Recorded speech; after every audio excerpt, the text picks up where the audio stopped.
Hello friends, मैं अभिषेक Dewangan GK hub CGPSC के इस यूट्यूब चैनल पर आपका फिर से स्वागत है। आज की क्लास में हम महिला एवं बाल विकास की विभाग के द्वारा जो योजनाएं संचालित की जा रही है उसका सेकंड वीडियो देखने वाले हैं। पहले वीडियो कल डाल चुका हूं, आज सेकंड वीडियो। बहुत इंपॉर्टेंट टॉपिक है, इसको अच्छे से पढ़ते हैं। मैं फिर से बता रहा हूं, इसका मैं डिटेल आपको केवल बोर्ड में लिखकर बताऊंगा जिससे आपको समझने में आसानी होगी। तो चलिए आज की क्लास शुरू करते हैं। उससे पहले प्लीज बोलो जितना हो सकता है, देखिए मैं मेहनत कर रहा हूं तो आप भी, बस आपका काम इतना ही है कि वीडियो को जितना हो सकता है प्लीज शेयर कीजिए और सब्सक्राइब कीजिए। तो चलिए आज की क्लास शुरू करते हैं। तो पहला आज की क्लास पहले टॉपिक है पहला है मुख्यमंत्री कन्या विवाह योजना। पहली योजना आज हम देखेंगे मुख्यमंत्री कन्या विवाह योजना। इंपॉर्टेंट लगा लीजिएगा, इससे क्वेश्चन आने की बहुत संभावना है। तो देखिएगा इससे क्या होगा, अच्छे से समझिए। आपको पता है कि जब एक गरीब परिवार अगर उनको किसी अपने बच्चे की शादी करनी है, किसी कन्या की शादी करनी है, तो कई प्रकार से उनको समस्या होती है। जैसे बोल सकते हैं पहली बात, कठिनाइयां कई प्रकार से, जैसे कम है, आर्थिक स्थिति उनकी खराब है, तो बोझ रहता है। बोझ कहने का मतलब उनको जो पैसे की कमी जो है, उन पैसे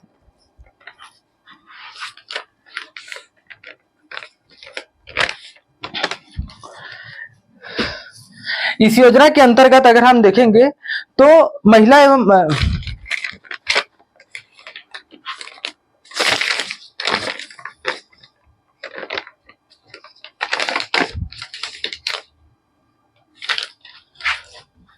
अगर हम इस योजना की बात करें तो हमको पता है कि एक गरीब परिवार अगर अपनी बेटी की शादी करना चाह रहे हैं तो उनको कई प्रकार की समस्याएं होती है। उनको आर्थिक समस्या रहती है, कई प्रकार की कठिनाइयां होती है, कई प्रकार से उनको फिजूल खर्च भी हो। शादी में तो आपको पता है फिजूल खर्च भी होगा।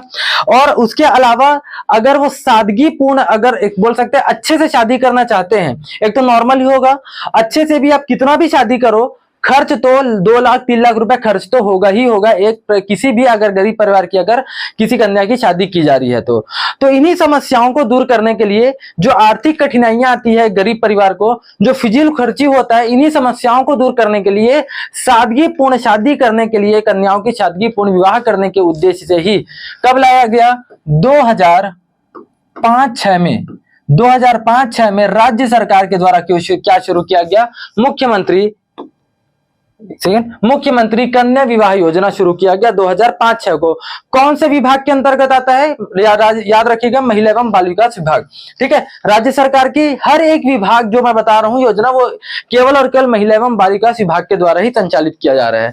क्लियर है? तो देखिए 2005-6 में शुरू किया गया, जिसका प्रमुख उद्देश्य क्या है, अगर आपसे क्वेश्चन आ जाए, इस मुख्यमंत्री कन्या विवाह योजना का प्रमुख उद्देश्य क्या है, अगर आपसे क्वेश्चन आ जाए तो देखिएगा इसका प्रमुख उद्देश्य है, पहला,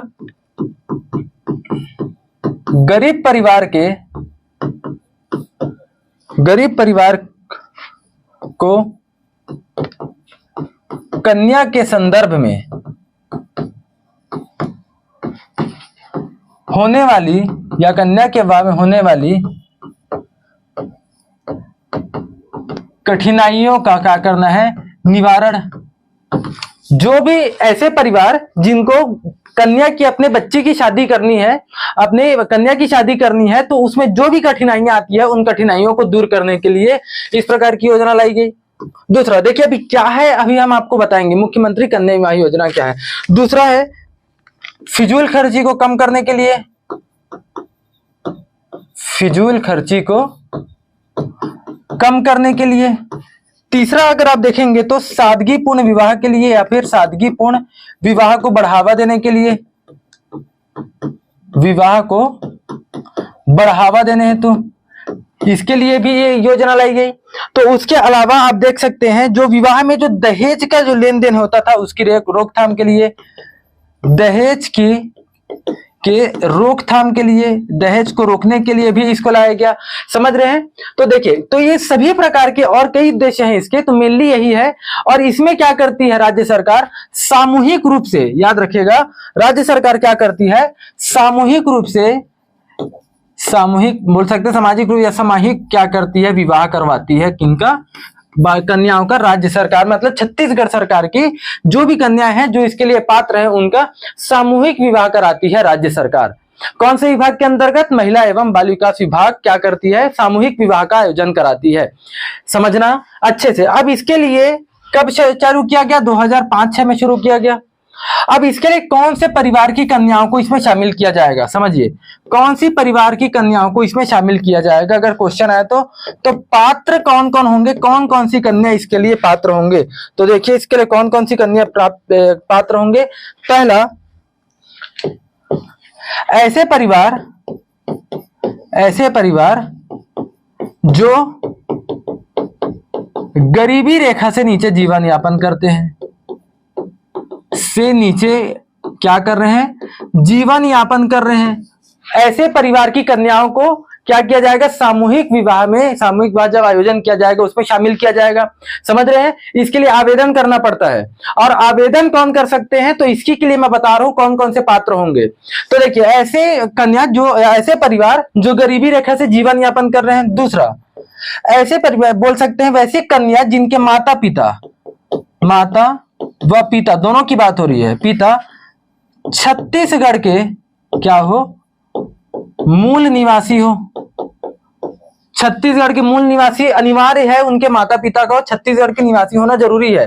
तीसरा, अगर हम बात करें उनकी परिवार की आय, जो कन्या है उसके परिवार की आय जो है वो 2 लाख रुपए वार्षिक बता रहा हूं ना, 2 लाख रुपए वार्षिक क्या उससे क्या होनी चाहिए? कम। मतलब उनकी परिवार की आय 1 साल में 2 लाख रुपए से क्या होनी चाहिए? कम होनी चाहिए। और चौथा और सबसे इंपॉर्टेंट, कन्या की आयु जो है वो कितनी होनी चाहिए? सबसे ज्यादा इंपॉर्टेंट यही है, याद रखिएगा। कन्या की आयु अगर आपको बोल दी जाए तो कन्या की आयु इसमें 18 वर्ष या 18 वर्ष से अधिक होनी चाहिए। केवल 18 वर्ष नहीं है, 18 वर्ष की अगर वो हो गई है तो भी से याद रखिएगा वो इसके लिए एलिजिबल है। मतलब वो सामूहिक विवाह के आयोजन में सामूहिक विवाह के तौर पे वो पात्र होंगी। क्लियर है? समझ रहे हो? तो 4 पात्रता आपको याद रखना है। ऐसे परिवार जो गरीबी रेखा के से नीचे जीवन यापन कर रहे हो। दूसरा, याद रखिएगा उनके माता पिता को छत्तीसगढ़ के मूल निवासी होना जरूरी है। तीसरा, परिवार की वार्षिक आय 2 लाख से कम होनी चाहिए पूरे परिवार की। और चौथा, जो कन्या है उसकी आयु कितनी होनी चाहिए? 18 वर्ष। याद रखिएगा 18 वर्ष या उससे अधिक होनी चाहिए। 18 वर्ष की अगर हो जाए तो भी से उसके लिए पात्र होंगी, साथ ही साथ या 18 वर्ष से अधिक है तो पात्र होंगी ही। क्लियर है? ठीक। तो चलिए देखते हैं अगला इसमें क्या बोल रहे हैं इसमें और देखते हैं। देखिएगा, अगर हम बात करते हैं इसके लाभ के लिए, देख लिए लाभ किसको मिलेगा? लाभ देख लिए, पात्रता कौन कौन होंगे। अगर आप ऐसे सामान्यता अगर देखा जाए तो लाभ कौन लेगा इसका? गरीब परिवार ही ले सकते हैं जो बीपीएल में आ रहे हैं। तो गरीब परिवार या बोल सकते हैं आप गरीबी रेखा से नीचे जीवन यापन करने वाले, गरीबी रेखा से नीचे जीवन यापन करने वाली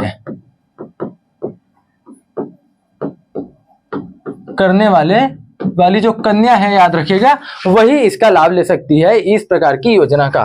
क्लियर है? ठीक। अब देखिए, मैं अभी आपको बताया था इसके पात्र हो चुके हैं, कौन कौन इसके पात्र होंगे, हितग्राही होंगे, ये बता चुका हूं। अब आप समझिएगा, अब ये जो मैं आपको बताने वाला हूं, एक सेकंड, अब ये सबसे ज्यादा इंपॉर्टेंट है क्योंकि इसी में अभी बदलाव किया गया है। ठीक। तो देखिए, अभी जो मैं आपको बताने वाला हूं यही सबसे ज्यादा इंपॉर्टेंट है। कैसे? अब देखिएगा, अच्छे से समझिए। अभी जस्ट इसको बदला गया है, ये चेंज हुआ है इस डाटा में। क्या बात पढ़ रहे हैं अभी हम लोग? मुख्यमंत्री कन्या विवाह योजना पढ़ रहे हैं। तो मुख्यमंत्री कन्या विवाह योजना में याद रखिएगा 2022-23 की स्थिति तक, और अगर मैं बात करूं वर्तमान में मतलब जो अभी वित्तीय वर्ष चालू हुआ 2023-24 में क्या किया गया? इसमें बदलाव कर दिया गया। अभी 23-24 में, अभी वर्तमान में इसमें जस्ट बदलाव किया गया है। समझिए, पहले क्या किया जाता था सरकार के द्वारा, एक एक कन्या के पीछे 25,000 रुपए खर्च किया जाता था, जो कि बढ़ाकर कितना कर दिया गया है, याद रखिए। पहले कितना खर्च किए जाते थे सरकार के द्वारा 25,000 रुपए, और इसको बढ़ाकर अब कितना कर दिया गया है 50,000। पहले तो यही सबसे ज्यादा इंपॉर्टेंट है कि मुख्यमंत्री कन्या विवाह योजना के अंतर्गत कितनी धनराशि खर्च की जाती है, कितनी धनराशि दी जाती है, तो याद रखिएगा 50,000। 25 को बढ़ाकर 50। तो ये 50 कैसे कैसे दिया जाता है, किस किस पे हो सकता है ना। 10,000 किसी अलग चीज के लिए दिया जाए, 10,000 मान लो 10,000 उसमें श्रृंगार के लिए दिया जाए, 10,000 का सामान दिया जाए लड़कियों को, ठीक है, कन्याओं को। ऐसी चीजों को देखिए क्या क्या हो रहा है। तो अगर हम बात करते हैं 23 की स्थिति तक, तो उस समय याद रखिएगा वर और वधु दोनों के श्रृंगार के लिए, वर और वधु दोनों के श्रृंगार सामान के लिए उनको कितना दिया जाता था, तो उस समय की बात है, तो उनको दिया जाता था 5,000 रुपए दिया जाता था। समझना, कितना दिया जाता था, 5,000 रुपए दिया जाता था वर और वधु के श्रृंगार सामान के लिए। और उसके अलावा जो सामान है, शादी के समय में जो अन्य उपहार दिया जाता है, अन्य सामग्री जो दी जाती है, या जो उपहार जैसे शादी के समय में आप देते हैं ना, कई सारे बर्तन देते हैं, कई प्रकार के उपहार देते हैं, तो इसके लिए खर्च किया जाता था 14,000 रुपए राज्य सरकार के द्वारा। कितना, 14,000 रुपए। उसके अलावा अगर आप देखेंगे, तो वधु के अकाउंट में या बैंक खाते में वधु जो है या जो महिला है, कन्या है, उनके बैंक खाते में 1,000 रुपए का याद रखिए 1,000 रुपए डलवाया जाता था। बैंक ड्राफ्ट के माध्यम से 1,000 रुपए वधु के खाते में डलवाया जाता था। इंपॉर्टेंट चीज है, याद रखिएगा अगर पूरा डिटेल दे दिया जाए तो।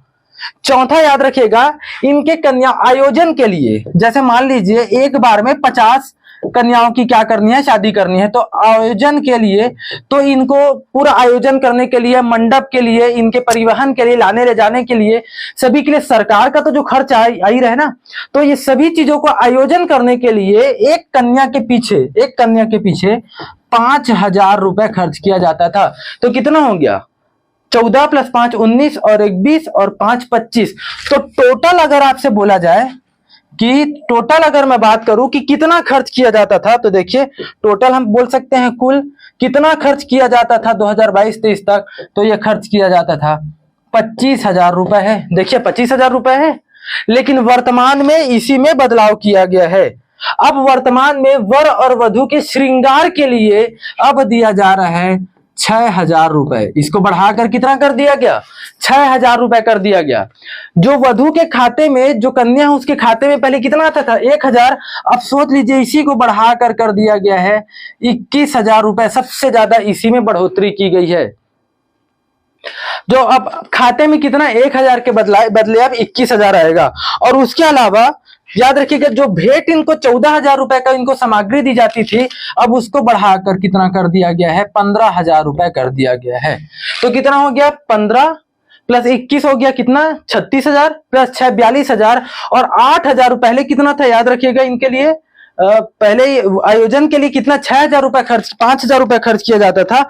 अब याद रखना है, अब इनके आयोजन के लिए 8,000 रुपए खर्च करेगी राज्य सरकार। क्लियर है। तो देखिए वर और वधु के लिए पहले 5,000 खर्च किया जाता था, अब कितना किया जा रहा है, श्रृंगार के लिए कितना किया जाता था 5,000, अब श्रृंगार के लिए कितना किया जा रहा है 6,000, अन्य सामग्रियों के लिए 14,000, फिर 15,000 हुआ। सबसे ज्यादा बढ़ोतरी हुई है, याद रखिएगा इसमें सबसे ज्यादा वधु के खाते में अब 21,000 रुपए बैंक ड्राफ्ट के रूप में उनके ऊपर या उनके सीधा याद रखिए उनके अकाउंट में डाला जाएगा। तो अगर आप इसको टोटल देखेंगे तो टोटल कितना हो गया, जोड़ लीजिए 15 + 6 21 प्लस 15 + 6 21 21 + 42 42 और 8 कितना हो जाएगा 50,000 रुपए। समझ रहे हैं ये। तो पहले कितना था 25,000 रुपए, अब इसको बढ़ाकर कितना कर दिया गया है 50,000 रुपए कर दिया गया है। उम्मीद कर रहा हूं ये पूरा आपको समझ में आ रहा होगा। बहुत आसान है, कोई ज्यादा नहीं है इसको, लेकिन आपको याद रखना है ये सबसे ज्यादा संभावना है इसके आने की, डायरेक्ट क्वेश्चन आने की कि बढ़ाकर कितनी राशि कर दी गई है, तो 50,000। लेकिन अगर आपसे डिटेल में दे दिया जाए तो ये आपको याद रखना है। क्लियर है। अगर आपसे क्वेश्चन आ जाए कि इस बार कितने महिलाओं का, कितने कन्याओं का इस बार सामूहिक विवाह कराया गया है, तो इसको देखिएगा। अगर हम बात करें वर्तमान में तो वित्तीय वर्ष की बात करें, वित्तीय वर्ष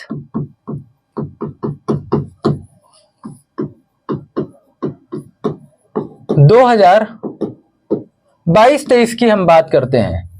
वित्तीय वर्ष 2022-23 की अगर हम बात करें तो याद रखिएगा इस बार इस बार इसको आप 23-24 कर लीजिए। इस बार आने वाले समय में जब भी वित्तीय वर्ष है, इस बार 23-24 में प्रथम तिमाही याद रखिएगा, मतलब शुरुआत के 3 महीने में 3000 कन्याओं की शादी कराने का क्या रखा गया है, कन्याओं की का सामूहिक विवाह कराने का लक्ष्य रखा गया है। ठीक है, जो मैं सबको नहीं लिखता आप समझ जाइएगा। इस बार कितने को रखा गया है, याद रखिएगा 3000 कन्याओं का प्रथम तिमाही में 3000 कन्याओं का शादी करने का यहाँ पर इस बार लक्ष्य रखा गया है।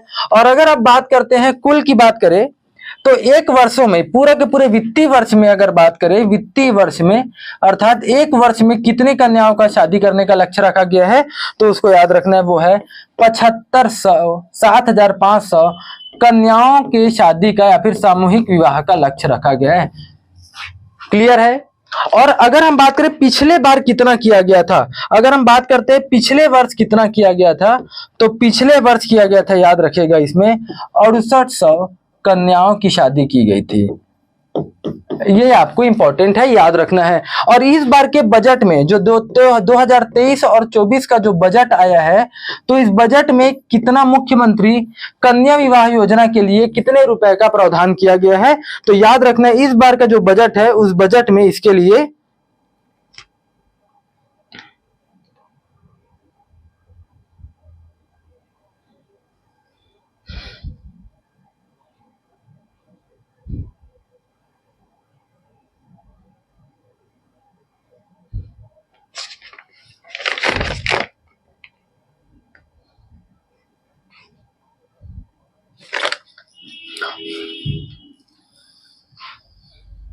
तो ये पिछले, याद रखिएगा इसको, क्लियर है।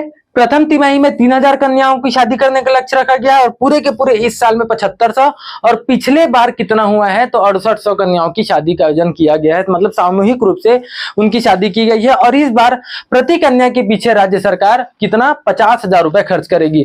तो क्या केवल यही पात्र होंगे इसके लिए, याद रखिएगा इसके लिए जो विधवा है, जो विधवा बोल सकते हैं, जो निराश्रित है, वो सभी के सभी क्या होंगे, इसके लिए पात्र होंगे। तो लिख लीजिएगा, नोट करके आप लिख लीजिए इसमें नोट, मतलब इस योजना के अंतर्गत विधवा अशिक्षित, इंपॉर्टेंट है, ऐसा नहीं है कि इसमें किसी महिला को शिक्षित होने की जरूरत है। अगर कोई महिला कन्या अगर अनपढ़ है उसके बावजूद भी वो पात्र होंगी इस योजना के अंतर्गत। तो विधवा भी है, अशिक्षित भी है, उसके अलावा जो ऐसी आवारा जो ऐसी घूम रही है, जो आवारा शब्द याद रखिएगा ये यूज किया जाता है, तो आप कमेंट मत कीजिएगा आवारा शब्द, तो इसके लिए प्रॉपर इस बार आवारा शब्द लिखा गया, तो जो लिखा है वही बता रहा हूं। आवारा कन्याओं को भी क्या किया गया इस योजना में, कन्याओं को भी क्या किया गया है, शामिल किया गया है। क्लियर है, ये आपको अच्छे से याद रखना है। देखिए एक बार और देख लीजिए हम क्या क्या पढ़े हैं। ये है मुख्यमंत्री कन्या विवाह योजना, जो राज्य सरकार के द्वारा 2005-06 में चालू किया गया। क्यों शुरू किया गया, सामूहिक तौर पर पहली बात विवाह की जाती है, जिससे क्या होगा, जो फिजूल खर्ची है, जो गरीब परिवार का जो फिजूल खर्च होता है वो बचेगा। साथ ही साथ जो भी कठिनाइयां आती है गरीब परिवार को, कठिनाइयों से उनको राहत मिलेगी। उसके अलावा सादगीपूर्ण विवाह को बढ़ावा मिलेगा। जो दहेज है, दहेज जो प्रथा चल रही है, वो दहेज प्रथा क्या होगी, दहेज में कमी आएगी, रोकथाम। क्लियर है। तो कौन कौन इसके लिए पात्र होंगे, ये है ऐसे परिवार जो गरीबी रेखा के नीचे जीवन यापन कर रहे हैं, माता पिता मूल निवासी हो छत्तीसगढ़ के, परिवार की आय 2 लाख से कम हो वार्षिक में, और अगर कन्या की आयु सबसे इंपॉर्टेंट यही है 18 वर्ष या उससे अधिक हो, तभी इसके लिए पात्र होंगे। और याद रखिएगा पांचवा भी इसी में आप जोड़ सकते हो, महिला चाहे वो अशिक्षित हो चाहे शिक्षित हो, उससे कोई मतलब नहीं है, कितनों पढ़ी रहे महिला, अगर वो पढ़े रहे वो तो होगी, साथ ही साथ अशिक्षित महिला, विधवा महिला, जो सभी के सभी क्या होंगी, विधवा करने सब के सब इसके लिए पात्र होंगे। क्लियर है। चलिए दूसरा देखते हैं हम, एक सेकंड, दूसरा है दूसरा महिला जागृति शिविर। दूसरा है महिला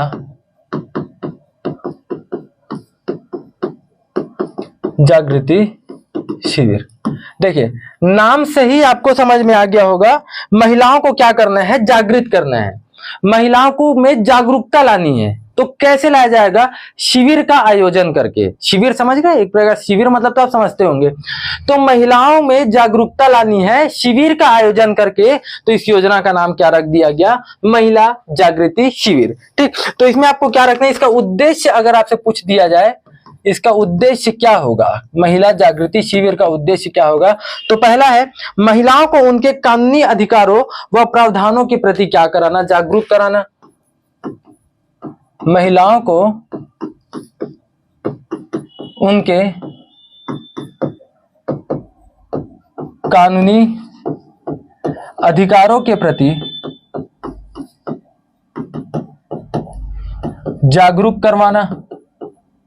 ठीक है, ऐसी महिलाएं जो कानूनन उनको जो भी अधिकार दिया गया है महिलाओं को, तो महिलाएं उसका लाभ ले रही है नहीं, इसके लिए क्या करना, उनको जागरूक कराना, उनको उसका लाभ लेने के लिए। दूसरा आप बोल सकते हैं कि विभिन्न जो सामाजिक कुप्रथा है उनके विरोध में महिलाओं को जागृत कराना। समझ रहे हैं, जो भी कुप्रथा जो समाज में व्याप्त है महिलाओं के लिए, उन जितने भी कुप्रथा है उनको क्या करना, समाप्त करना। तो कुप्रथाओं को समाप्त करने हेतु महिलाओं में क्या लाना, जागरूकता पैदा करना, जागरूकता पैदा करना। समझ रहे हैं, ये भी होगा। तीसरा आप बोल सकते हैं कि जो ऐसी महिला जो योजना का लाभ नहीं ले पा रही हैं, सरकार की जितनी भी योजनाएं हैं उसका लाभ नहीं ले पा रही है, तो उसकी योजना के लाभ के बारे में बताना उनको। याद रखिए, इसको लिख लीजिए, सरकार की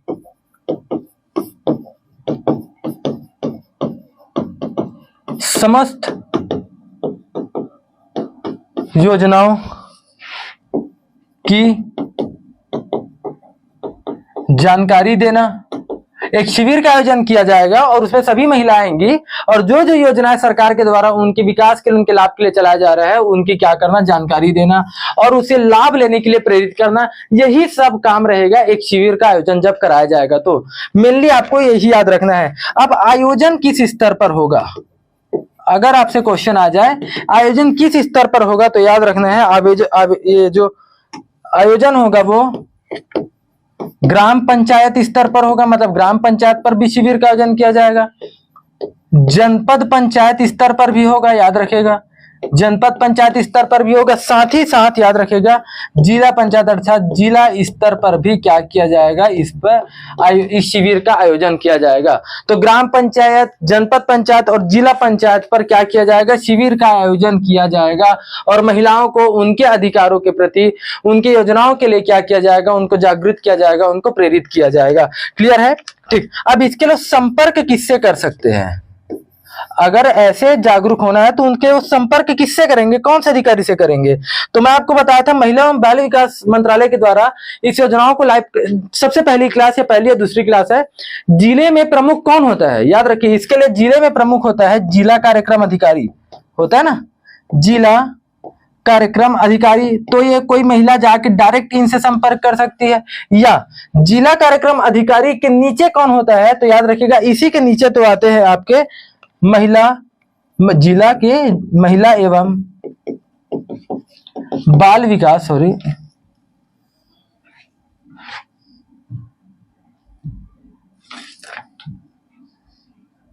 महिला एवं बाल विकास अधिकारी, महिला एवं बाल विकास अधिकारी।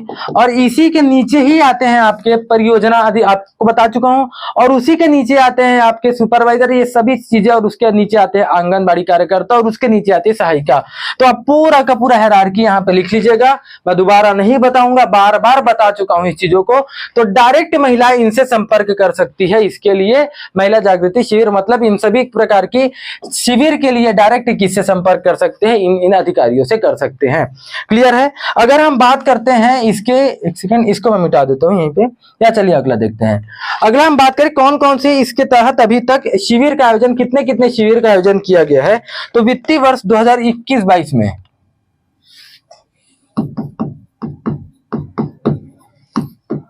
वित्तीय वर्ष 2021-22 में अभी तक कितने शिविर का आयोजन किया गया है? तो याद रखिए, अगर क्वेश्चन है वित्तीय वर्ष 2022-23 में कितने शिविर का, तो अभी तक 2239 शिविर का आयोजन किया गया है, शिविरों का आयोजन किया गया है। क्लियर?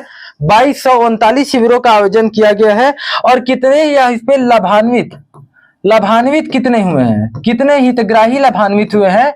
तो याद रखिएगा, इसके लाभान्वित हुए हैं 5,06,729 हितग्राही क्या हुए हैं, लाभान्वित हुए हैं। समझ रहे हैं कितना? 5,06,729 हितग्राही अभी तक इसके लिए लाभान्वित हुए हैं। राइटिंग का थोड़ा सा इश्यू है, इसमें थोड़ा समय लगता है। एक्चुअल में जो डिस्प्ले है वो थोड़ा स्लिप करता है, हर डिस्प्ले की बात है, तो उसमें थोड़ा दिन लगेगा, आप उसको एडजस्ट कीजिएगा। बाकी मैं जो बोल रहा हूँ और थोड़ा मोड़ा तो आपको समझ में आ ही रहा होगा। ठीक है, अगर हम बात करते हैं वित्तीय वर्ष 2022-23 की, सॉरी, अगर हम बात करें 2022-23 की बात करें वित्तीय वर्ष, तो ये तो 21-22 का हो गया। कितने शिविर का आयोजन किया गया था? 2239 शिविर का। 22-23 में देखा जाए तो इस समय अभी तक बजट का प्रावधान जो किया गया है वो कितना किया गया है? तो याद रखेगा, इसके लिए बजट का प्रावधान है 485.01 लाख, यहाँ पर बजट का प्रावधान है। मतलब लगभग 485 लाख बजट का प्रावधान किया गया है। किसके लिए? महिला जागृति शिविर के लिए। क्लियर है? तो देखिए क्या है इसमें, कुछ नहीं, महिलाओं को उनके कानूनी अधिकार के प्रति जागरूक कराना, उनके कुप्रथाओं को समाप्त करने के लिए उनको जागरूकता पैदा करना, सरकार की योजनाओं की जानकारी देना तथा उसको लाभ लेने के लिए उनके प्रेरित करना। स्तर कौन कहां पर आयोजन किया जाएगा? ग्राम पंचायत पर, जनपद पंचायत पर, जिला स्तर पर आयोजन किया जाएगा। संपर्क अधिकारी कौन होंगे? तो जिला कार्यक्रम अधिकारी से लेकर पूरा महिला कार्यकर्ता तक जो हायरार्की पढ़ते हैं वो सब इसके संपर्क अधिकारी के तौर पर काम करेंगे। और 21-22 में, वित्तीय वर्ष 21-22 में 2239 शिविरों का आयोजन किया गया है। लाभान्वित कितने हुए हैं? 5,06,729। और इस बार 22-23 में बजट कितना पास किया गया था? 485, याद रखें ना, 485 लाख रुपए का इसके लिए क्या किया गया था? बजट पास किया गया था। चलिए अगला देखते हैं। अगला है दिशा दर्शन एवं भ्रमण। तीसरा है दिशा दर्शन एवं भ्रमण। याद रखिए, अब आप समझिए, जैसे कि एग्जांपल की बात करता हूं, मान लो दो जगह है, मान लो ये ए कोई प्लेस है और ये बी कोई प्लेस है। समझिए मैं क्या बोल रहा हूं, ठीक। और ये 3 कोई प्लेस है, या इसको 3 को हटाइए, ए और बी 2 कोई जगह है। यहां पर एक ऐसी प्रथा बोल सकते हैं या ऐसी योजना, यहाँ पर ऐसे एक योजना ही बोल सकते हैं जो काफी अच्छी है। यहाँ पर मान लीजिए कोई ऐसी योजना चल रही है जो समाज का जिसपे विकास हो सके, जिससे महिलाएं अपनी आर्थिक स्थिति को सुधार सकती है। तो हो सकता है यहाँ पर एक फैक्ट्री काम कर रहे हैं, मान लो यहाँ पर एक फैक्ट्री है, ये एक कुटीर उद्योग के तौर पे काम कर रही है, जहां पर महिलाएं क्या है, यहाँ पर अपने स्वरोजगार के लिए सभी महिलाएं यहाँ पर खुद किसी न किसी रोजगार में है। और एक ऐसे यहाँ पर एक स्थान है जहां पर महिलाएं अपने बोल सकते हैं खुद से स्वतंत्र नहीं है, मतलब उनको रोजगार नहीं है, स्वरोजगार नहीं है। एक बी वाला स्थान है। तो इस योजना के अंतर्गत यहां पर जितने भी, मान लीजिए मैं बात करूं, जो सेल्फ हेल्प ग्रुप है, जो महिला स्व सहायता समूह है, तो यहां पर खुद के रोजगार के लिए इनको क्या किया जाएगा, या अपने विकास करने के लिए, यहां की जो भी महिलाएं हैं उनको सुदृढ़ बनाने के लिए, उनको जागरूकता पैदा करने के लिए, उनमें आर्थिक स्थिति को मजबूत करने के लिए इन सभी महिलाओं को कहां ले जाया जाएगा? यहां पर ले जाया जाएगा। क्या भ्रमण कराया जाएगा? यहां पर भ्रमण कराया जाएगा। समझ रहे हैं? और जाकर क्या करेंगे? तो देखेंगे ना, दर्शन तो करेंगे ना। हर दिशा में जाकर वो क्या करेंगे? दर्शन करेंगे। और दर्शन करते करते, देखते देखते घूमेंगे, भ्रमण करेंगे, और उसके साथ साथ अपने को क्या करेंगे? सुदृढ़ करेंगे, जागरूक करेंगे, अपनी आर्थिक स्थिति को मजबूत करेंगे। चाहे वो राज्य के बाहर जाए देखने के लिए, भ्रमण करने के लिए, या फिर राज्य के अंदर ही किसी क्षेत्र में क्यों ना जाए, तो चूंकि महिलाएं किसी एक दूसरे स्थान पर जाकर अपने को सुदृढ़ बनाने के लिए, जागरूक करने के लिए एक स्थान से दूसरे स्थान पर जा रही है, अच्छी अच्छी योजनाओं को या अच्छी अच्छी चीजों को अपने लिए क्या कर रही है, अपना रही है, और उसमें स्व सहायता समूहों को हम ले जा रहे हैं, महिलाओं को ले जा रहे हैं, इसी वजह से घुमा रहे हैं, भ्रमण करा रहे हैं, इसी वजह से इसका नाम क्या है, दिशा दर्शन एवं भ्रमण नाम पड़ा है। क्लियर है? तो याद रखिएगा, अगर आपसे आया तो कुछ नहीं है, एकदम आसान है। इस योजना के अंतर्गत महिला एवं जो महिला स्व सहायता समूह है, समूहों के सुदृढ़ीकरण के लिए, उनकी क्षमता में विकास करने के लिए, उनकी क्षमता को विकसित करने के लिए इस योजना के अंतर्गत स्थानों में, अलग अलग स्थानों में, चाहे वो राज्य के अंदर हो या राज्य के बाहर हो, उनको भ्रमण कराने का अध्ययन कराया जाता है, मतलब भ्रमण कराया जाता है। अभी यही चीज आपको मैं ऐसे बताया हूं, ठीक है? ओरली ऐसे बता कर नहीं, बोल के नहीं, थोड़ा कुछ इस प्रकार बताया हूं, आपको अच्छे से समझ में आया होगा, ताकि महिलाएं इनसे प्रेरणा लेकर, जो ये वाली महिला है, इनसे क्या रहेंगे, प्रेरणा लेंगे, प्रेरणा लेकर अब ये सभी कामों को सीख कर आय अर्जन की गतिविधियों में क्या हो सकते हैं, सम्मिलित हो सकते हैं, अपनी आर्थिक गतिविधियों को बढ़ा सकते हैं। समझ रहे हैं? इसी के लिए इसको शुरू किया गया है, दिशा दर्शन एवं भ्रमण। क्लियर? और याद रखिए कब शुरू किया गया, अगर क्वेश्चन आया तो ये शुरू किया गया है 2012-13 से शुरू किया गया दिशा दर्शन एवं भ्रमण योजना। कब से? 2012 और 13 से शुरू किया गया है। क्लियर? अगर हम बात करें 2021-22 में, 2021-22 की बात करें तो कितने को अभी तक यहाँ पे हितग्राही कितने लाभान्वित हुए हैं, तो 4335 हितग्राही जो है अभी तक क्या हुए, लाभान्वित हुए हैं इस योजना के अंतर्गत। कब की बात है? 21 और 22 की बात है। और याद रखिएगा इस बार जो 22-23 में जो बजट आया है, 2022-23 के बजट में कितने का प्रावधान है इनके लिए, तो 22-23 के बजट में इस बार 150 लाख रुपए का याद रखेगा प्रावधान किया गया है। इससे पहले हम जो देखे थे महिला जागृति शिविर लगभग 485 लाख था, और यहाँ पर कितना है, 150 लाख रुपए का प्रावधान किया गया है इस बजट में। और कितने हितग्राही लाभान्वित हुए हैं पिछले साल 21-22 में? 4335 हितग्राही लाभान्वित हुए हैं। तो ये भी उम्मीद कर रहा हूं आपको अच्छे से समझ में आया होगा। ठीक, चलिए अगला देखते हैं। अगली योजना है नोनी सुरक्षा योजना। नोनी सुरक्षा योजना, IMP लगा लो, नोनी सुरक्षा योजना। ठीक, देखिए समझिएगा क्यों शुरू किया गया है। देखिएगा, जो गरीब परिवार है, जो थोड़े कम पढ़े लिखे हैं, कम पढ़े लिखे क्या, आजकल सब में पहले के समय की बात कर रहा हूं, जो गांव में रहते हैं, गरीब परिवार है, उनको ये लगता था कि अगर लड़की होंगी, लड़की पैदा होगी तो वो ससुराल चले जाएंगी। ससुराल चलने के बाद उनके जब बुढ़ापे में उनके आर्थिक मतलब उनका सहारा नहीं बन पाएंगी। उनके खर्च के लिए जो शादी, इसीलिए क्या किया जाता था, उनके बाल विवाह कर दिया जाता था। ठीक है, उनके खर्च को उठाना, इन सभी के लिए उनको ये लगता था कि लड़कियां क्या है, बोझ है। ये मैं अपना पॉइंट ऑफ व्यू नहीं बता रहा हूं, उनका बता रहा हूं। ठीक है, तो इन सभी चीजों को कम करने के लिए, रोकने के लिए, इसी वजह से क्या करते थे, भ्रूण में ही, याद रखिएगा, इसे अबॉर्शन करा देते थे, कन्या भ्रूण, इसीलिए भ्रूण हत्या कर देते थे। तो इन सभी भ्रूण हत्याओं को रोकने के लिए ही, कन्याओं का जो बच्चियां हैं उनका विकास करने के लिए ही राज्य सरकार के द्वारा लड़कियों की सुरक्षा करने के लिए, बच्चियों की सुरक्षा करने के लिए क्या लाया गया, नोनी सुरक्षा योजना लाया गया।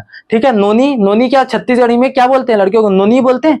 तो याद रखिएगा, लड़कियों की बच्चियों की सुरक्षा करने के लिए, कन्याओं की सुरक्षा करने के लिए ही नोनी सुरक्षा योजना लाया गया है। क्लियर है, जिसका प्रमुख उद्देश्य अगर आपसे बोल दिया जाए, अभी मैं आपको बताया हूं क्यों लाया गया है, इसीलिए इसका अगर प्रमुख उद्देश्य बोल दिया जाए क्यों लाया गया, तो अच्छे से समझिएगा। एक मिनट देखिए, इसका उद्देश्य याद रखिएगा, राज्य में कन्या भ्रूण को रोकने के लिए, राज्य में कन्या भ्रूण को रोकने हेतु इसको लाया गया है। समझ रहे हैं। दूसरा लाया गया लड़कियों के भविष्य को सुरक्षित रखने के लिए, लड़कियों के भविष्य को सुरक्षित रखने के लिए। अब कैसे सुरक्षित रखा जाएगा, ठीक, अभी आप ओवरऑल हम समझते हैं, उसके बाद इसको लिखेंगे भी अच्छे से। देखिए अब कैसे सुरक्षित किया जाएगा, सरकार कैसे सुरक्षित करेगी। अब सरकार ये बोल देगी कि आप भ्रूण हत्या मत करो, ठीक है, बच्चियों को अच्छे से पढ़ाओ लिखाओ, उनके अच्छे से विवाह करो, 18 साल के बाद आप उनका विवाह करो, क्योंकि 18 साल लीगल है। तो क्या ऐसे में मान्य, भाई अभी भी तो बाल विवाह प्रचलित है, अभी भी कई जगह पर बाल विवाह है, तो क्या सरकार ऐसी योजना लाएगी जिससे माँ बाप जो है इस योजना का लाभ ले सके, गरीब परिवार इस योजना का लाभ ले सके और कन्याओं के भविष्य को सुरक्षित रख सके, जो बच्चे हैं उनके। तो उसके लिए राज्य सरकार के द्वारा एक योजना लाएगी। याद रखिएगा, इसके लिए केवल और केवल गरीब परिवार ही इसके लिए पात्र होंगे। जो गरीब परिवार अर्थात जो गरीबी रेखा से जीवन यापन, नीचे से गरीबी रेखा से नीचे जीवन यापन कर रहे हैं, तो इनको ये कहा जाएगा कि आप अगर मान लीजिए बच्चियों को पढ़ाते हैं, आप अगर बच्चों को कम से कम 12वीं तक पढ़ाते हैं, याद रखिएगा 12वीं तक अगर आप पढ़ाते हैं, और अगर आप उनकी 18 वर्ष से पहले अगर उनका विवाह नहीं कराते, याद रखिएगा 18 वर्ष तक, स्वाभाविक सी बात है 18 वर्ष तक तो कोई भी व्यक्ति 12वीं ही पढ़ेगा, एक जनरल वे में अगर बात करूं, अगर आप उनको कम से कम 12वीं तक पढ़ाते हैं और अगर उस लड़की की या जो कन्या है उसकी अगर एज जो है 18 वर्ष का हो जाएगा, 18 वर्ष की जब उसकी एज हो जाएगी, तो राज्य सरकार के द्वारा कितना, याद रखेगा, राज्य सरकार के द्वारा कितना रुपए दिया जाएगा, तो राज्य सरकार के द्वारा उनके परिवार को, याद रखेगा, राज्य सरकार के द्वारा उनके परिवार को 1 लाख रुपए दिया जाएगा। याद रखेगा, आर्थिक सहायता के रूप में, आर्थिक सहायता के रूप में। अब क्यों ऐसा हुआ, ऐसे में क्या होंगे, हर माँ बाप, जो गरीब माँ बाप है वो 1 लाख रुपए, देखिए 1 लाख रुपए छोटा मोटा अमाउंट नहीं है गरीब परिवार के लिए, तो 12वीं तक पढ़ाने की कोशिश करेंगे और बाल विवाह कम से कम 18 वर्ष से कम तक उनका क्या नहीं करेंगे, विवाह नहीं करेंगे। और अगर ये 2 स्थिति है तो इन दोनों स्थिति को ही फुलफिल करने में उस गरीब परिवार को राज्य सरकार के द्वारा कितनी राशि दी जाएगी, 1 लाख रुपए दी जाएगी। क्लियर हो रहा है, समझ रहा है, बहुत इंपॉर्टेंट है, याद रखिएगा। और ये योजना, याद रखिए, ये योजना केवल और केवल उसकी 2 बालिकाओं के लिए रहेगा, 2 बच्चियों के लिए रहेगा बस। ऐसा नहीं कि 2 से 3 हो जाए तो उसके लिए भी दिया जाएगा, ऐसा नहीं, केवल 2 बालिकाओं के लिए, समझ रहे हो। और ऐसी बालिका जिनका, याद रखिएगा, जिनका जन्म, ऐसी बालिका जिनका जन्म 1 अप्रैल 2014 के बाद हुआ है, ऐसी बच्चियां जिनका जन्म 1 अप्रैल 2014 के बाद हुआ है, वैसी बच्चियों को, वैसी कन्याओं के माँ बाप को, याद रखेगा, राज्य सरकार 1 लाख रुपए देगी। क्लियर है, याद रखेगा, कब, 1 अप्रैल 2014, इंपॉर्टेंट डेट है, याद रखेगा, 1 अप्रैल 2014 के बाद ही जन्मे बच्चों को इस योजना का लाभ मिलेगा। मतलब उनके परिवार को बोल सकते हैं, क्योंकि परिवार बच्चों को थोड़ी देंगे 18 साल के बाद, माँ बाप पाले हैं, माँ बाप 12वीं तक पढ़ाए हैं, इसीलिए उनके आगे के लिए, शादी के लिए बोल सकते हैं, पढ़ाई के लिए उनको 1 लाख रुपए की राशि दी जाती है। ये ओवरऑल समझ आया है कि नहीं, बताइए, ठीक है। ये है एक्चुअल में नोनी सुरक्षा योजना। अब इसके तहत अच्छे से याद रखिएगा, इसके तहत क्या क्या किया जाएगा, देखिए लिख लीजिएगा। चलिए अगले स्लाइड में पढ़ते हैं। क्यों शुरू किया गया था बता दिया हूं। तो इसमें आर्थिक, याद रखिएगा, लाभ कैसे पहुंचाया जाएगा, अगर क्वेश्चन है तो लाभ पहुंचाया जाएगा आर्थिक मदद करके, आर्थिक मदद या आर्थिक सहायता से क्या किया जाएगा, इनको लाभ पहुंचाया जाएगा। किनको लाभ पहुंचाया जाएगा, किनको किनको पहुंचाया जाएगा, याद रखिएगा, परिवार को पहुंचाया जाए, परिवार को दिया जाएगा, परिवार को 1 लाख रुपए की राशि दी जाएगी। क्लियर है। और पात्र कौन होंगे, याद रखिएगा, पात्र वो होंगे 12वीं पास होनी चाहिए और 18 वर्ष की कम से कम हो जानी चाहिए, ऐसी कन्याओं के परिवार को 1 लाख रुपए दिया जाएगा। तो पात्र बता चुका हूं, आप लिख लीजिएगा।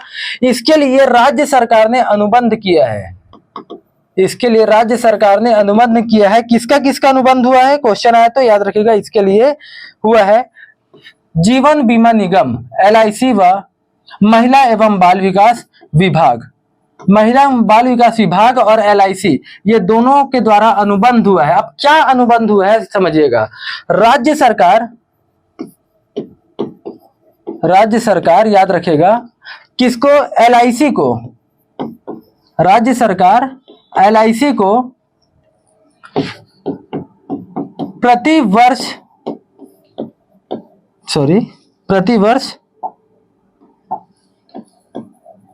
5,000 रुपए, प्रति वर्ष 5,000 रुपए, याद रखिए कब तक, 5 वर्षों तक देगी। कब राज्य सरकार एलआईसी को देगी, कितना, 5,000 रुपए करके 5 वर्षों तक देगी, और टोटल कितना हो गया, 25,000। और ये पैसा जब जमा होगा तब एलआईसी के द्वारा कितना, 1 लाख रुपए आपको दिया जाएगा। समझ रहे हैं। तो राज्य सरकार एलआईसी को देगी और एलआईसी 5,000 रुपए जमा होगा 5 साल तक, तो उसके बाद राज्य सरकार एलआईसी आपको कितना देगी, 1 लाख रुपए देगी। क्लियर है। याद रखिएगा अनुबंध किसका हुआ है, एलआईसी जीवन बीमा निगम और महिला एवं बाल विकास विभाग का इससे क्या हुआ है, याद रखिएगा इसके लिए अनुबंध कराया गया है। क्लियर है। अब इसके तहत भी अगर हम बात करें, इसके तहत भी कौन कौन से इसके लिए पात्र होंगे, कौन कौन से इसके लिए पात्र होंगे समझिएगा। इसके लिए भी पात्र कौन कौन होंगे, पहला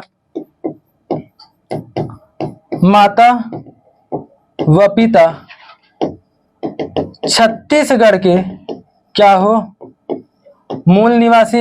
अभी तो पात्र पढ़ लिए 12वीं पास और 18 साल, वो तो है ही। उसके अलावा दूसरा अगर हम देखें तो गरीबी रेखा से नीचे जीवन यापन करते हो, नीचे जीवन यापन कर रहे हो, ऐसे, ठीक। जो आप पढ़े हो ना मुख्यमंत्री कन्या योजना, वही है। देखिए वहां पर क्या था, 18 वर्ष या उससे अधिक था, एक एक्स्ट्रा। यहां पर क्या है, 18 वर्ष हो जाए और कम से कम 12वीं पास हो, यहां पर एक एक्स्ट्रा है, ठीक। तीसरा क्या पात्र है, 1 अप्रैल 2014 के बाद जन्मे 2 बालिकाओं को, 2 कन्याओं को या 2 बालिकाओं को इसका लाभ मिलेगा। और चौथा अभी बता चुका हूं, क्या होनी चाहिए, 12वीं पास, कम से कम 12वीं पास होनी चाहिए, और साथ ही साथ क्या होना चाहिए, याद रखिएगा 18 वर्ष की आयु होनी चाहिए। ये कम से कम कंप्लीट होना चाहिए 18 वर्ष, तब उसको दिया जाएगा इस योजना का लाभ। क्लियर है। बहुत आसान है, कोई इसमें रॉकेट साइंस वाली बात नहीं है। देख लीजिए क्या पढ़े हैं। उद्देश्य राज्य में कन्या भ्रूण को कम करने के लिए, रोकने के लिए, लड़की के भविष्य को सुरक्षित रखने के लिए ही गरीब परिवार को, अगर उसकी बच्ची की है जो 12वीं पढ़ ली है, इससे क्या होगा, याद रखिएगा शिक्षा को बढ़ावा मिलेगा। 1 लाख रुपए के कारण शिक्षा को भी बढ़ावा मिलेगा। 12वीं तक के बच्चों को तो कम से कम बच्चों को तो पढ़ाया ही जाएगा, और उसके साथ साथ बाल विवाह को भी रोकने में मदद मिलेगी। तो इसीलिए 2 क्राइटेरिया रखा गया है, 12वीं भी और 18 वर्ष भी, जो कि बहुत अच्छी एक योजना है, राज्य सरकार के द्वारा शुरू किया गया है। क्लियर है। तो ये अब हम देख लिए थे इसके लिए पात्र कौन कौन होंगे, ये सब है पात्र के लिए। एलआईसी के साथ क्या किया जाएगा, अनुबंध किया जाएगा एलआईसी और महिला एवं बाल विकास विभाग का। सरकार हर वर्ष प्रति वर्ष 5,000 रुपए देगी 5 साल तक, उसके बाद आपको 1 लाख रुपए दिया जाएगा। क्लियर है। देखिए अब इसके बाद अगर हम डाटा की बात करते हैं, तो डाटा की बात करें कि दिसंबर 2022 तक की बात किया जाए, दिसंबर 2022 तक की बात करें तो देखिए इसमें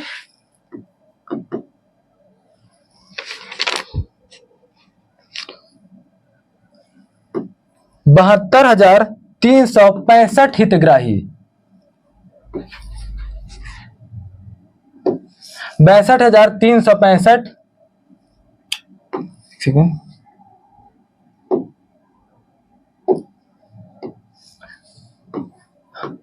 हितग्राही क्या के हैं, इसका लाभ ले चुके हैं। समझ रहे हैं। दिसंबर 2022 तक की बात करते हैं तो 72,365 हितग्राही इसका लाभ ले चुके हैं। और अगर हम बात करें इस बार के वित्तीय वर्ष 2022-23 में कितने, 22-23 की अगर हम बात करें कितने लाख का यहाँ पर प्रावधान किया गया है, कितने रुपए का प्रावधान किया गया है, तो याद रखिएगा इसी में लिख देता हूं 25.26 करोड़ रुपए का प्रावधान किया गया है राज्य सरकार के द्वारा। क्लियर है। तो ये तो रहे आपके लिए इंपॉर्टेंट नोनी सुरक्षा योजना। तो इसमें आज जो देखें उसमें दो योजना बहुत इंपॉर्टेंट है। पहला है मुख्यमंत्री कन्या विवाह योजना और दूसरा है नोनी सुरक्षा योजना। उम्मीद कर रहा हूं आपको पूरा अच्छे से समझ आ रहा होगा। वीडियो अगर पसंद आई हो तो वीडियो को लाइक कीजिए, चैनल को सब्सक्राइब कीजिए। धन्यवाद।